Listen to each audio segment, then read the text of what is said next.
तर चला बनवूया आज तांदळाच्या खिशीच्या पापड्या. त्यासाठी मी इथे एक पातेले पाणी घेतलं आहे. त्याच पातेल्याने आपल्याला पीठ मोजून घ्यायचं आहे आणि आपल्याला तशा प्रमाणामध्ये खिशी घ्यायची आहे. आणि साईडला आपल्याला 1-2 तांबे पाणी एक्स्ट्रा ठेवायचं आहे. पाणी वेळेवरती आपल्याला लागलं तर ॲडजस्ट करू शकतो आपण, कारण काही तांदूळ जुना असतो, काही तांदूळ पाणी जास्त घेतो, त्यामुळे ते एक्स्ट्राचं पाणी ठेवायचं आहे आपल्याला. आणि इथं ते पाणी गरम झालं आहे. त्यामध्ये मी आता तीळ, ओवा नाही, तीळ आणि खसखस टाकले आहे. ओवा, जिरे वगैरे सगळं टाकू शकतो, पण ओवा जिरे टाकल्यानंतर पापडीचा कलर चेंज होतो, पिवळसर होतात पापड्या खूप. इथे मीठ टाकलं आहे मी चवीनुसार. 2-2.5 चमचे मीठ टाकलं आहे. आणि आता पापडखार टाकत आहे. आता पापडखार टाकल्यानंतर आपल्याला तेल टाकायचं आहे.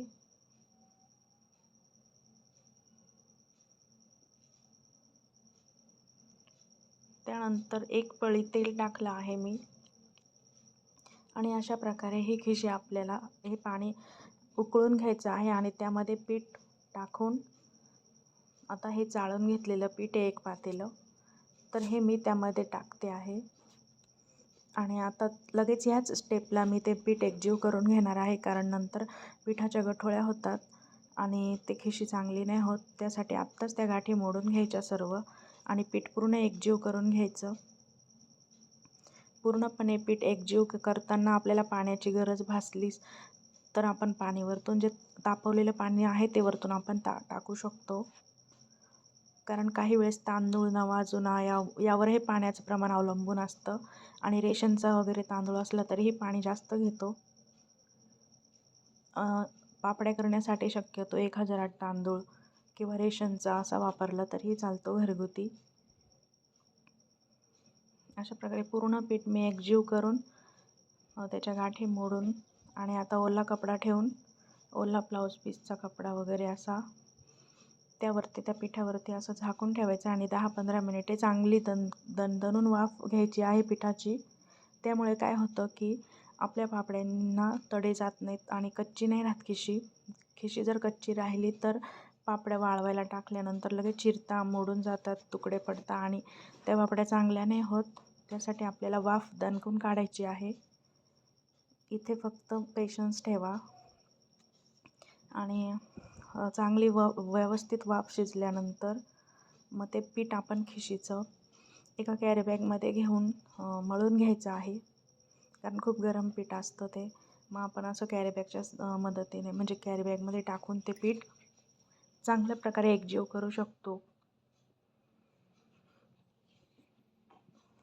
मग पीठ एकजीव केल्यानंतर आपल्याला पाहिजे तितक्या छोट्या मोठ्या अशा लाट्या करून घ्यायच्या आहे आणि थोडंसं तेल लावून ह्या मशीनवरती आपण पापड बनवून घ्यायचे आहे. अशा प्रकारे खूप सुंदर तांदळाच्या पापड्या होतात. आणि पापडी जितकी पातळ असते ना, तितकी पापडी हलकी खुसखुशीत होते आणि खूप छान होते पापडी. तळल्यावर पण खूप छान फुलते. त्यासाठी पापडी मशीनवरती दाबताना थोडी पातळच दाबायची. थोडी खिशी सैल असली ना म्हणजे पापडी पातळ होते, खूपही जास्त खिशी सैल नाही ठेवायची आहे.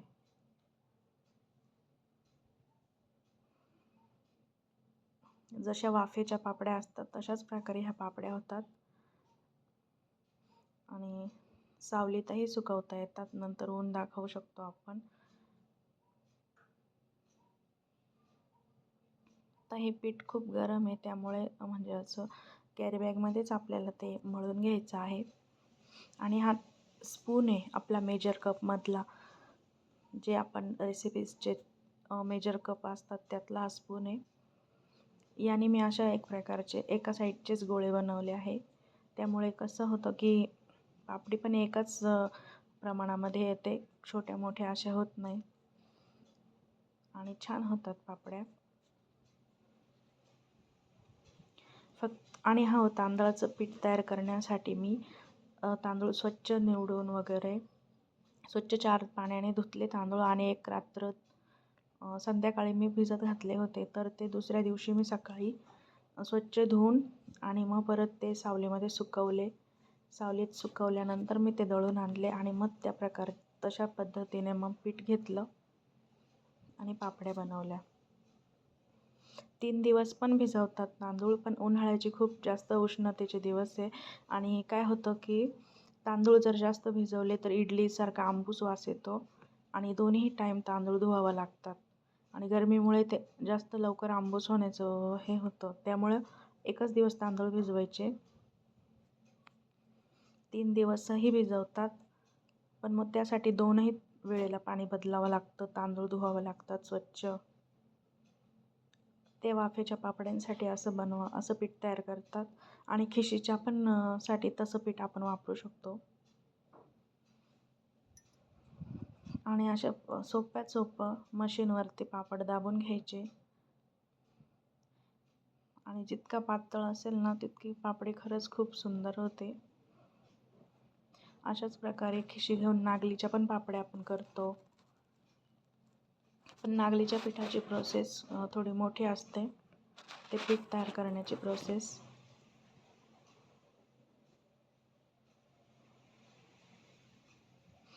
आणि पापडी दिसायला पांढरी शुभ्र अशी काचेसारखी दिसते ना, तेव्हाच खूप छान वाटते.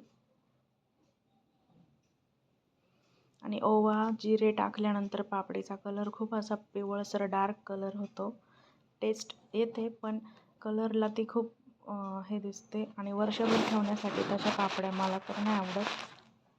तसा कलर ते जुन्या झाल्यानंतर वेगळाच कलर असा डार्क कलर होतो खूप, म्हणजे कशा तरी दिसतं त्या पापड्या.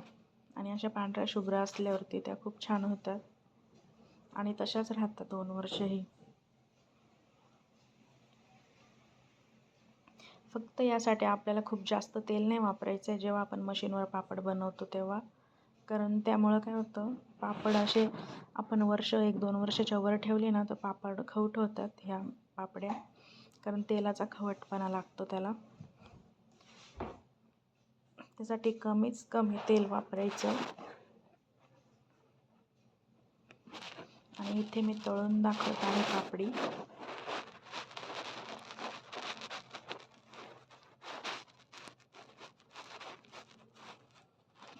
तेल थोडं तापलं नसल्यामुळे ती पापडी लवकर फुलेना.